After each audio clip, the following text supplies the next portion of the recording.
Friend आज हम पढ़ेंगे द्वितीयक सेल। ठीक है दोस्तों, तो इस लास्ट क्लास हम पढ़ चुके थे प्राथमिक सेल, जिसमें हमने देखा था कि ऐसे सेल जो कि पुनः आवेशित नहीं कर सकते, जिनमें अभिक्रियाएं अनुत्क्रमणीय होती हैं, उनको कहते हैं प्राथमिक सेल। तो उनके अंदर हमने पढ़ा था शुष्क सेल और लेखलांसी सेल। आज हम पढ़ेंगे दोस्तों द्वितीयक सेल, जिसके अंदर हमको पढ़ना है सीसा संचायक सेल, जो कि हमारे सिलेबस में दिया गया है। तो फ्रेंड द्वितीयक सेल क्या होता है? तो द्वितीयक सेल दोस्तों ऐसे सेल होते हैं जिनको हम केमिकल रिएक्शन को हम जिनमें रिवर्स कर सकते हैं दोस्तों, जिनमें अभिक्रियाएं क्या होती है उत्क्रमणीय, यानी कि ये जब डिस्चार्ज होंगे तो इनको हम धारा प्रवाहित करने पर इनको हम पुनः आवेशित या चार्ज कर सकते हैं। मतलब इसमें से हम धारा ले भी सकते हैं और धारा दे भी सकते हैं। धारा लेंगे तब ये डिस्चार्ज होगा, जब इसमें हम विद्युत धारा प्रवाहित करेंगे तब ये क्या होगा? चार्ज। यानी केमिकल रिएक्शन क्या होंगी? रिवर्स होंगी दोस्तों। तो इनको हम कहते हैं क्या? द्वितीयक सेल या सेकेंडरी सेल। तो उसके अंदर आने वाला सेल है सीसा संचायक सेल या लीड स्टोरेज सेल।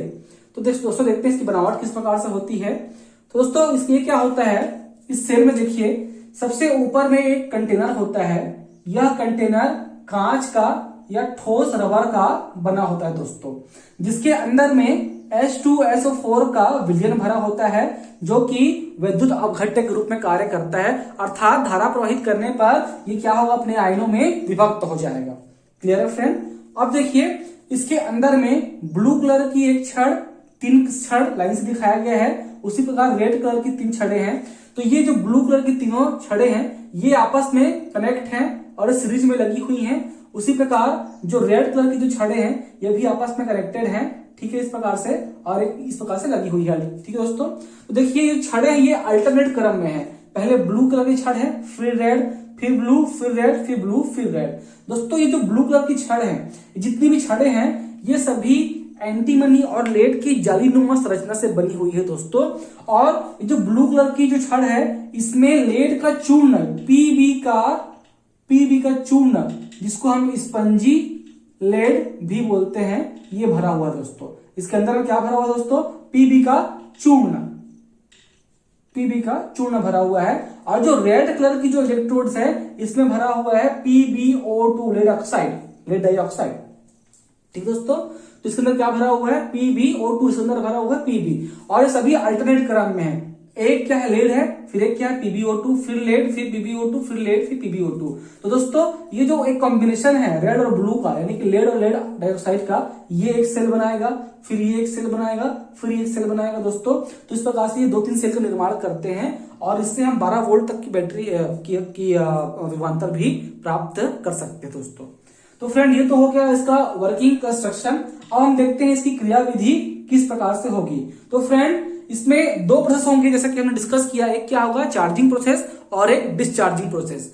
तो पहले दोस्तों हम पढ़ेंगे डिस्चार्जिंग, यानी अनावेशित होने की प्रक्रिया। क्यों दोस्तों? देखिए डिस्चार्जिंग में दोस्तों क्या होगा, ये जो H2SO4 का विलयन है ये धीरे धीरे इसकी सांद्रता क्या होती जाएगी? कम होती जाएगी। यानी H2SO4 क्या होता जाएगा? धीरे धीरे डिस्ट्रॉय होता जाएगा। तो दोस्तों हमको देखना है कि जो H2SO4 जो डिस्ट्रॉय हो गया है ये चार्जिंग करने पर पुनः किस प्रकार से वो वापस हमको विलयन में प्राप्त हो जाएगा। यानी कि जो चीज खत्म हो गया वो फिर से क्या होगा? बन जाना चाहिए आवेशन की प्रक्रिया में दोस्तों। तो पहले हम पढ़ेंगे इसका डिस्चार्जिंग प्रोसेस, डिस्चार्जिंग की क्रियाविधि, यानी कि अनावेशन की क्रियाविधि, डिस्चार्जिंग प्रोसेस। तो दोस्तों स्टार्टिंग में मान लेते हैं जो हमारा पीबी है, लेड वाला जो इलेक्ट्रोड है ये एनोड की तरह कार्य कर रहा है, ये एनोड की तरह कार्य कर रहे हैं। ठीक है, और जो लेड ऑक्साइड है ये किस तरह कार्य कर रहा है? ये कैथोड की तरह कार्य कर रहा है स्टार्टिंग में, डिस्चार्जिंग के पहले। ठीक है, तो देखिए अब इसमें अभिक्रियाएं किस किस प्रकार से होंगी हम देखते हैं फ्रेंड। ठीक है, तो सबसे पहले तो हम आते हैं H2SO4 जो हमारा विलयन है, जो हमारे अंदर विलयन भरा हुआ है। ठीक है फ्रेंड, तो अभी इस पूरे यूनिट से, इस पूरे सेल से धारा ली जा रही है। डिस्चार्जिंग मतलब धारा ली जा रही है। तो जैसे ही धारा लेंगे हम सेल से, ठीक है, तो क्या होगा? यहां पर विलयन का क्या होगा? अपघटन होगा। तो दोस्तों देखिए ये जो H2SO4 है डिस्चार्जिंग प्रोसेस में दोस्तों ये अपने अवयवों में क्या होगा? विभक्त होगा। ये बनेगा विभक्त होकर के H+ आयन और क्या बनेगा? Sulphate minus ion. ठीक है फ्रेंड, तो अभिक्रिया बैलेंस नहीं है। बैलेंस करने के लिए यहाँ हम 2 लगाते हैं, तो यहाँ 4 होगा और यहाँ 2 होगा। देखिए हाइड्रोजन के 2 2 4, यहाँ हाइड्रोजन 4 हो गया आयन, SO4 कितने हो गए 2, SO4 कितने हो गए 2, तो अभिक्रिया बैलेंस्ड है। दोस्तों ये पहली अभिक्रिया किसके लिए है? सॉल्यूशन के लिए। सॉल्यूशन अंदर का यानी कि अंदर का विलयन अपने आयनों में विभक्त हो चुका है, जबकि हम धारा ले रहे हैं सेल से, ठीक है, यानी धारा सर्किट से प्रवाहित हो रही है, ठीक है। तो ये बना हमारे पास 4H plus ion, SO4 minus ion. Clear है फ्रेंड? तो एनोड मतलब क्या? धन ध्रुव। कैथोड मतलब क्या? ऋण ध्रुव।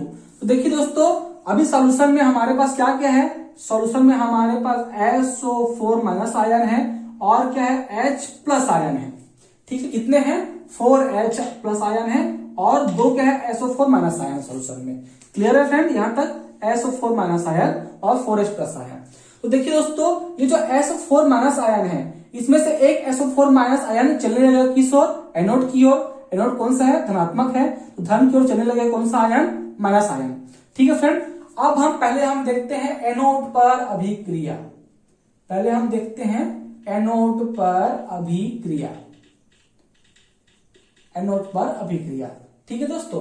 तो एनोड पर हमारे पास क्या है फ्रेंड? हमारे पास यहाँ पर लेड है। लेड अभी उदासीन है। धारा प्रवाहित करने पर क्या होगा? ये अपने आयनों में विभक्त हो जाएगा। ये उदासीन है, इसका मतलब अभी कोई भी चार्ज नहीं है, ठीक है। तो दोस्तों ये अपने आयनों में विभक्त होगा, तो क्या बनेगा? ये Pb++ बनेगा और 2 इलेक्ट्रॉन को रिलीज करेगा। दोस्तों 2 इलेक्ट्रॉन पहले इसके पास थे, इसी कारण ये उदासीन बना हुआ था, इसने इसको रिलीज कर दिया, ठीक है, 2 इलेक्ट्रॉन को बाहर निकाल दिया, तो फिर से क्या बन गया? ये Pb++। तो देखिए Pb++ को और ये 2 इलेक्ट्रॉन को मिला दूं तो पुनः क्या बन जाएगा? ये Pb। यानी Pb उदासीन क्यों था? क्योंकि दोनों प्लस प्लस 2 इलेक्ट्रॉन्स क्या हो गए थे? बैलेंस हो गए थे, और ये क्या बन के रह रहा था? Pb बन के रह रहा था। परंतु ये अपने आयनों में क्या हो गया? विभक्त हो गया है, तो Pb++ और 2 इलेक्ट्रॉन में ये बढ़ गया। क्लियर है फ्रेंड? तो Pb++ कहां आ गया? सॉल्यूशन में आ गया। Pb++ कहां आ गया? सॉल्यूशन में आ गया है। क्लियर है फ्रेंड? ये Pb++ से कौन अभिक्रिया करेगा? SO4 माइनस आयन, क्योंकि SO4 माइनस आयन चलने लगेंगे, किस ओर चलने लगेंगे? एनोड की ओर। एनोड क्या है? धनात्मक है। क्लियर है फ्रेंड? तो एनोड की ओर चलने लगते हैं कौन? SO4 minus ion. तो इस Pb++ से अभिक्रिया करेगा कौन? Pb++ से अभिक्रिया किया कौन? SO4 माइनस आयन, ठीक है फ्रेंड। तो देखिए ये इससे अभिक्रिया करेगा तो क्या बनेगा दोस्तों? ये बन गया हमारे पास PbSO4 बन गया, ठीक है, एक सॉल्यूशन बन गया। और इस 2 इलेक्ट्रॉन को क्या किया? इसने रिलीज कर दिया, तो यहां पर दिखाना पड़ेगा 2 इलेक्ट्रॉन को रिलीज कर दिया है। Pb पहले क्या बना? Pb++ बना और 2 इलेक्ट्रॉन रिलीज किया, ठीक है फ्रेंड। तो यही Pb++ जो है ये किससे अभिक्रिया कर लिया? SO4 से। जब H2SO4 का अपघटन हुआ था तो क्या बने थे? 2 सल्फेट आयन बने थे और हाइड्रोजन आयन बने थे। तो एक SO4 से इसने अभिक्रिया किया, क्या बन गया? PbSO4 और 2 इलेक्ट्रॉन रिलीज किए। ये तो हो गई एनोड पर अभिक्रिया की बात। अब हम देखते हैं कैथोड पर क्या अभिक्रिया होगी। कैथोड पर अभिक्रिया, तो फ्रेंड कैथोड पर हमारे पास क्या है? हमारे पास कैथोड पर क्या है? लेड डाइऑक्साइड PbO2 है, जो कि कौन सा सिरा है? ऋण सिरा। तो देखिए दोस्तों, अभी PbO2 से अभिक्रिया किसकी किसकी होगी? तो देखिए सॉल्यूशन में हमारे पास क्या क्या बचा है? 4H बचा है, तो 4H+ हो गया, ठीक है। और क्या बचा है? 2 SO4 में से एक SO4 ने यहाँ Pb से अभिक्रिया किया था और PbSO4 बनाया था, तो यहाँ पर हमारे पास एक सल्फेट आयन बचा हुआ है, ठीक है। जो 2 इलेक्ट्रॉन इसने रिलीज किए थे एनोड पर, Pb ने जो 2 इलेक्ट्रॉन रिलीज किए थे वो यहाँ जुड़ गए, ठीक है। तो यहाँ पर देखिए क्या क्या बन जाता है। यहाँ पर फिर बनेगा PbSO4, फिर से बन गया PbSO4, ठीक है। और यहाँ पर बनता है H2O। अभी दोस्तों अभिक्रिया बैलेंस नहीं है। अभिक्रिया को बैलेंस करने के लिए यहाँ पर मैं यदि 2 लिख दूं तो अभिक्रिया पूरा बैलेंस हो जाएगा, ठीक है। तो देखिए PbO2 जो था यहाँ पर कैथोड पर, ये बाकी बचे हुए रसायनों से क्या किया? अभिक्रिया कर लिया। तो क्या क्या बचा हुआ है? 4H+ आयन बचा हुआ था, एक SO4 माइनस आयन बचा हुआ था, और 2 इलेक्ट्रॉन जो Pb ने रिलीज किया था उसको इसने ग्रहण कर लिया, ठीक है। और ग्रहण कर लिया तो क्या क्या बन गया? PbSO4 + 2H2O। तो एनोड पर और कैथोड पर देखने को एक कॉमन चीज हमको क्या मिला? PbSO4 यहां भी मिला, PbSO4 यहां भी मिला। तो दोस्तों एनोड पर और कैथोड पर हमको दोनों क्या देखने में मिल रहा है? PbSO4 का निर्माण हो रहा है और H2SO4 धीरे धीरे खत्म होते जा रहा है। ठीक है दोस्तों, तो डिस्चार्जिंग प्रोसेस में H2SO4 का विलयन खत्म होते जा रहा है और PbSO4 का निर्माण होते जा रहा है। क्लियर है फ्रेंड? तो ये तो हो गई डिस्चार्जिंग प्रोसेस। अब दोस्तों हम देखेंगे चार्जिंग प्रोसेस, यानी कि जब हम चार्ज करेंगे तब क्या होगा। क्लियर है फ्रेंड? तो बहुत ध्यान से देखिएगा चार्जिंग प्रोसेस को। अभी देखिए ये पूरी तरह डिस्चार्ज हो गया, हमारा बैटरी डिस्चार्ज हो चुका है। अब इसको हमको चार्ज करना है। दोस्तों क्या करते हैं चार्जिंग में, चार्जिंग करने के लिए बैटरी का जो ऋण सिरा होता है उसको हम चार्ज करने के लिए जोड़ते हैं टर्मिनल के धन सिरे से, और जो बैटरी का धन सिरा होता है उसको हम जोड़ते हैं, ठीक है, टर्मिनल के ऋण सिरे से। धन जुड़ेगा ऋण से और ऋण जुड़ता है धन सिरे से। इसी प्रकार चार्जिंग की जाती है। ठीक है फ्रेंड? तो देखिए यहां पर जो एनोड था, एनोड मतलब धन सिरा था, अब ये डिस्चार्ज हो गया है। इसको चार्ज करने के लिए इसको हम परिपथ में से इसको हम सप्लाई देनी पड़ेगी, किससे? ऋण से। धन को जोड़ते हैं किससे? ऋण से। क्लियर है फ्रेंड? अब देखिए जो कैथोड था यानी ये ऋण सिरा था, इसको चार्जिंग करने के लिए इसको हमको जोड़ना पड़ेगा किससे? धन सिरे से जोड़ना पड़ेगा दोस्तों। तो ध्यान दीजिएगा, जो पहले धन था उसको मैंने आप जोड़ा किससे? ऋण से, टर्मिनल के। और जो पहले क्या था? ऋण था, उसको जोड़ दिया किससे? मैंने धन से। ठीक है फ्रेंड? जो बैटरी डिस्चार्ज होगी इसको हम चार्ज कर रहे हैं, तो चार्ज करने के लिए बैटरी के धन को ऋण से जोड़ते हैं सर्किट में, परिपथ में, और जो ऋण सिरा इसको हम जोड़ते हैं धन सिरे से परिपथ में। क्लियर है? इसका मतलब चार्जिंग के प्रोसेस में जो एनोड था वो चेंज हो गया है। ठीक है, रिवर्स हो गया है। वो कैथोड की तरह कार्य करेगा और जो कैथोड है वो किस तरह कार्य करेगा? एनोड की तरह कार्य करेगा। क्लियर है फ्रेंड? ध्यान दीजिएगा। अब हम यहां पर नीचे पढ़ते हैं, ये तो हो गया डिस्चार्जिंग प्रोसेस। अब हम पढ़ते हैं दोस्तों चार्जिंग प्रोसेस।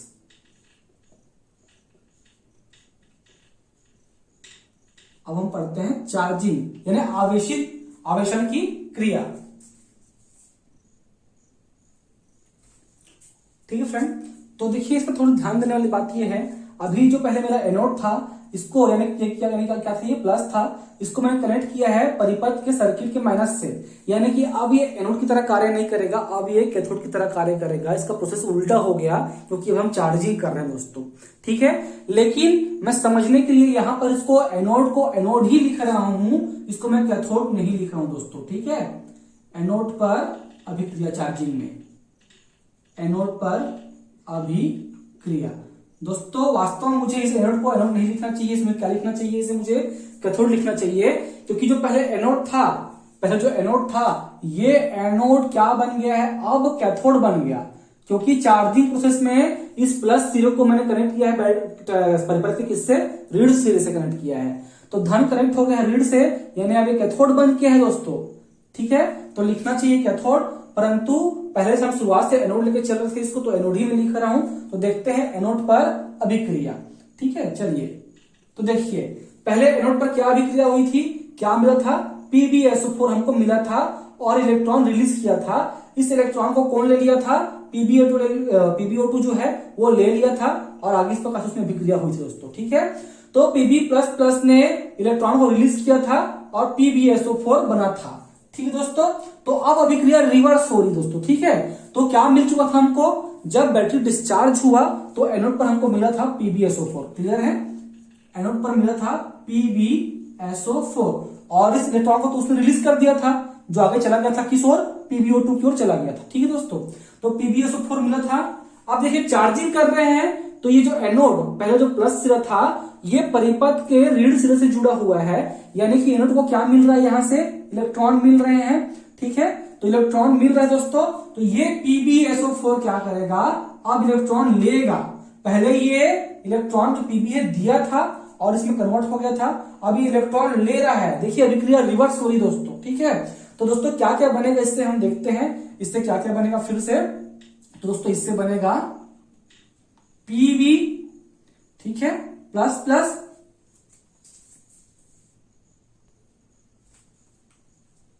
Pb प्लस और SO4 माइनस, Pb प्लस और SO4 माइनस बन गया एनोड पर। अब दोस्तों देखते हैं कैथोड पर अभिक्रिया। कैथोड पर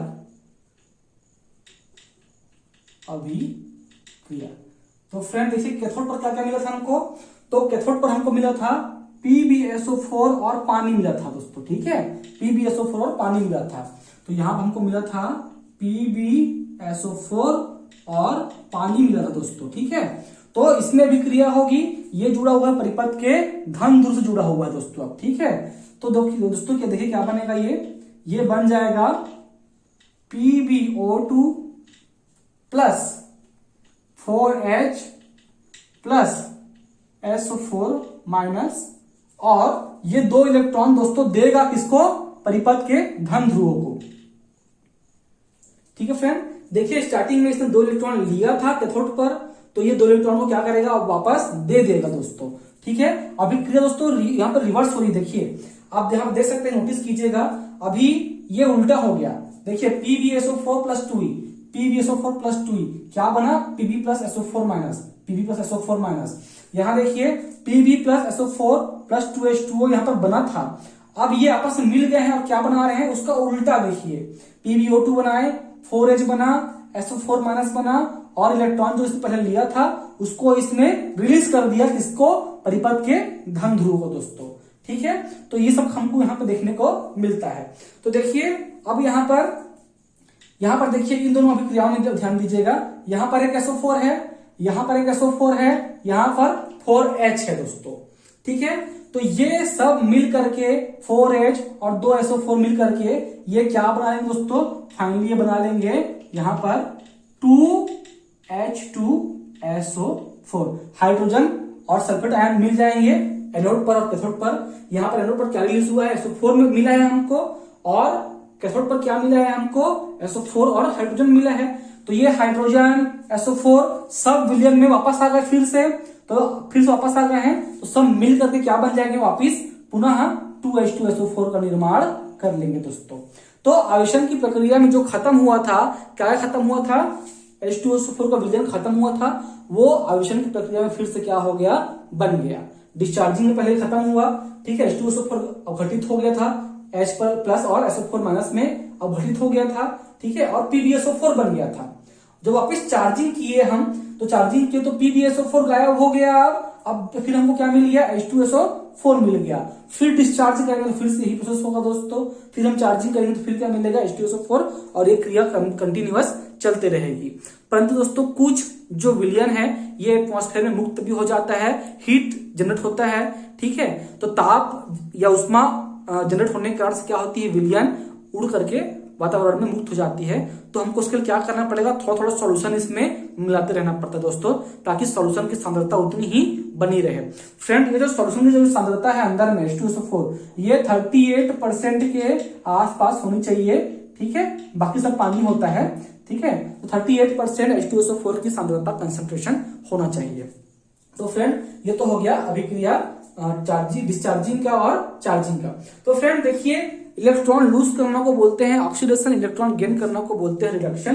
तो देखिए पहले में यहाँ पर इसने इलेक्ट्रॉन को लूज किया था, एनोड पर इलेक्ट्रॉन को त्यागा था, यहाँ क्या हुआ था, ऑक्सीडेशन। एनोड पर, कैथोड पर क्या हुआ था, इलेक्ट्रॉन गेन किया था, तो क्या हुआ था यहाँ पर रिडक्शन। यानी कि डिस्चार्जिंग प्रोसेस में ऑक्सीडेशन और रिडक्शन दोनों हुआ, तो इसको बोलते हैं रेडॉक्स रिएक्शन। सेम यहाँ पर चार्जिंग प्रोसेस में देखिए यहाँ पर क्या किया है, यहाँ पर एनोड पर, ठीक है, एनोड पर जो कि अब कैथोड बन चुका है, बट मैंने समझने के लिए कैथोड ना लिखकर क्या लिखा है, एनोड ही लिखा हुआ है दोस्तों यहाँ पर, ठीक है। तो इसने इलेक्ट्रॉन गेन किया, ठीक है, यहाँ पर क्या हुआ, रिडक्शन। अब यहाँ पर देखते हैं कैथोड पर, ठीक है, जो कि क्या बन चुका है, एनोड बन चुका है, ठीक है। यहाँ पर क्या हुआ, इलेक्ट्रॉन इसने रिलीज किया है, त्यागा है, ठीक है, यानी क्या हुआ है, ऑक्सीडेशन। यानी चार्जिंग में भी क्या हुआ, ऑक्सीडेशन और रिडक्शन दोनों हुआ है, तो यहाँ भी क्या हुआ है, रेडॉक्स रिएक्शन हुआ है। दोस्तों यहाँ पर क्या होता है, रेडॉक्स रिएक्शन होता है, मतलब कि ऑक्सीडेशन और रिडक्शन प्रक्रियाएं साथ साथ चलती हैं। ऑक्सीडेशन मतलब इलेक्ट्रॉन लूज करना, रिडक्शन मतलब इलेक्ट्रॉन गेन करना, दोनों प्रक्रियाएं साथ में चलती है, ठीक है फ्रेंड। तो अब मैं कंफ्यूजन दूर करने के लिए पूरा कंप्लीट हो गया प्रोसेस। तो अब यहाँ पर इस एनोड को मैं एनोड ना लिख करके अब इसे दोस्तों मैं लिख रहा हूं क्या, कैथोड, इसे मैं लिख रहा हूं कैथोड, और यहां जो कैथोड लिखा था इसको अब मैं लिख रहा हूं एनोड, ठीक है फ्रेंड। पहले मैंने समझने के लिए जो जैसा था उसको ऐसा ही लिखते हुए चला, अब लेकिन पूरा हो चुका प्रोसेस। तो देखिए वास्तव में एनोड क्या बन गया था, यहाँ पर कैथोड की तरह कार्य करने लगा। जब हम चार्जिंग किए तो चेंज कर दिए, पोलरिटी चेंज कर दिए। यहाँ पर जो कैथोड था क्या बन गया था, अब वो एनोड बन चुका था। ठीक है, चेंज की प्रोबेबिलिटी। तो यहाँ पर जो पहले एनोड था वो बन गया कैथोड। ठीक है, जो पहले कैथोड था वो बन गया एनोड। ठीक है, तो एनोड पर क्या होता है, इलेक्ट्रॉन लूज करते हैं, ऑक्सीडेशन होता है। कैथोड पर क्या होता है, इलेक्ट्रॉन गेन किए, रिडक्शन होता है। ठीक है, तो यहां भी देखिए कैथोड पर क्या किया है, इलेक्ट्रॉन को ये गेन किया है, रिडक्शन हुआ है। एनोड पर रिलीज किया है तो क्या हो रहा है, ऑक्सीडेशन। तो ऑक्सीडेशन एनोड पर ही होता है, रिडक्शन कैथोड पर ही होता है। ठीक है फ्रेंड, तो ये हो गया डिस्चार्जिंग और चार्जिंग प्रोसेस किसका, शीशा संचायक सेल का। ठीक है दोस्तों, तो देखिए आपको एग्जाम में सिर्फ याद क्या रखना है, आपको डिस्चार्जिंग प्रोसेस बस याद रखना है। आपको अभिक्रिया बस दो याद रखनी है, एक ये वाली H2SO4 की, एक एनोड पर और एक कैथोड पर। इसी को आपको चार्जिंग में रिवर्स कर देना है, इसको उल्टा लिख देना है और इसको भी जस्ट उल्टा लिख देना है दोस्तों। तो ये हमारा हो गया क्या, चार्जिंग रिएक्शन। आपको सिर्फ डिस्चार्जिंग रिएक्शन बस याद करना है। ठीक है, तो बहुत सिंपल है दोस्तों, ये हो गया हमारा शीशा संचायक सेल और यहाँ पर धारा का रासायनिक प्रभाव हमारा खत्म हुआ। आगे सिलेबस में दोस्तों और कुछ भी इसमें नहीं दिया हुआ है। तो बहुत ही इंपॉर्टेंट है ये पीएससी के पॉइंट ऑफ व्यू से दोस्तों। अगर आप रिएक्शन लिखेंगे तो आपको और अधिक नंबर, अच्छे नंबर आपको मिलेंगे दोस्तों। क्वेश्चन यदि आता है और यदि आप रिएक्शन लिख देते हैं, डिस्चार्जिंग रिएक्शन, चार्जिंग रिएक्शन, तो आपके नंबर गेन करने की प्रोबेबिलिटी बढ़ जाती है। ठीक है फ्रेंड, तो ये 10th सीबीएसई के लिए बहुत इंपॉर्टेंट है, इसलिए मैंने थोड़ा विस्तृत इसको आपको पढ़ाया था मैंने। तो रासायनिक अभिक्रिया या विद्युत धारा रासायनिक प्रभाव यहाँ पर आपका खत्म होता है।